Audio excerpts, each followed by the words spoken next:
So this perception that okay north Karnataka ಅಲ್ಲಿ rural women don't work ಅವ್ರ ಮನೆಯಲ್ಲಿ ಕುತ್ಕೊಂಡ್ಬಿಟ್ಟು ಬರೀ ಅಡಿಗೆ ಮಾಡ್ತಾರೆ, that is not true. It is the reverse that is true.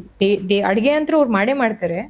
ಅದ್ರ ಜೊತೆಯಾಗಿ ಪ್ರತಿನಿತ್ಯನೂ ಕೂಡ ಹೊಲಗಳಿಗೆ ಅಲ್ಲಿ ಇಲ್ಲಿ ಹೋಗಿ ಡೈಲಿ ದುಡಿಮೆಯನ್ನ ಮಾಡ್ತಾ ಇರುವಂತ ವರ್ಗ ಯಾವ್ದಾದ್ರು ಇದ್ರೆ ಅದು ನಮ್ಮ ಉತ್ತರ ಕರ್ನಾಟಕದ ಮಹಿಳೆ ಅಂತ ನಾನು ಬಹಳ ಹೆಮ್ಮೆಯಿಂದ ಹೇಳಕ್ ಇಷ್ಟಪಡ್ತೀನಿ. ಯಾಕಂತಂದ್ರೆ ದ ಟ್ರೂತ್ ಇಸ್ ದಟ್ ಅವರು ಸಮಾಜವನ್ನ ಹ್ಯಾಂಡಲ್ ಮಾಡ್ತಾರೆ, ಮನೆಯನ್ನ ಹ್ಯಾಂಡಲ್ ಮಾಡ್ತಾರೆ, ತಮ್ಮ ಫೈನಾನ್ಷಿಯಲ್ ಸೆಕ್ಯೂರಿಟಿ ಜೊತೆಗೆ ತಮ್ಮ ದುಡ್ಡಿಂದ ಅವ್ರು ತಮ್ಮ ಮಕ್ಕಳಿಗೆ ಒಳ್ಳೇದನ್ನ ಮಾಡ್ತಾರೆ, ಅವ್ರಿಗೆ ಎಜುಕೇಶನ್ಗೆ, ಬಟ್ಟೆಗೆ, ಅದಕ್ಕೆ ಇದನ್ನ ಖರ್ಚು ಮಾಡ್ತಾರೆ. ಪುನಃ ಎಷ್ಟೋ ಜನ ಹೆಣ್ಮಕ್ಳು ಗಂಡ್ ಮಕ್ಳಿಗೆ ಏನು ಕೇಳೋದೇ ಇಲ್ಲ ದುಡ್ಡು. Okay.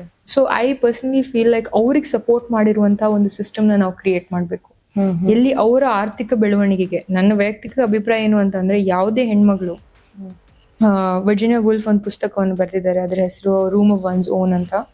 And I think in that she propagates an idea. ಅವರೊಂದು ಮಾತನ್ನ ಹೇಳ್ತಾರೆ. ಏನ್ ಹೇಳ್ತಾರೆ ಅಂತಂದ್ರೆ, ಯಾವುದೇ ಒಬ್ಬ ಮಹಿಳೆ ನಿಜವಾಗ್ಲೂ ಕೂಡ ಸ್ವಾವಲಂಬಿ ಜೀವನವನ್ನ ಮಾಡಬೇಕು, ಅವ್ರು ಬದುಕಬೇಕು ಅಂತಂದ್ರೆ ಅವಳು ಆರ್ಥಿಕವಾಗಿ ಸಬಲರಾಗಿರ್ಬೇಕು ಅಂತ. So financial security is extremely important for women's growth.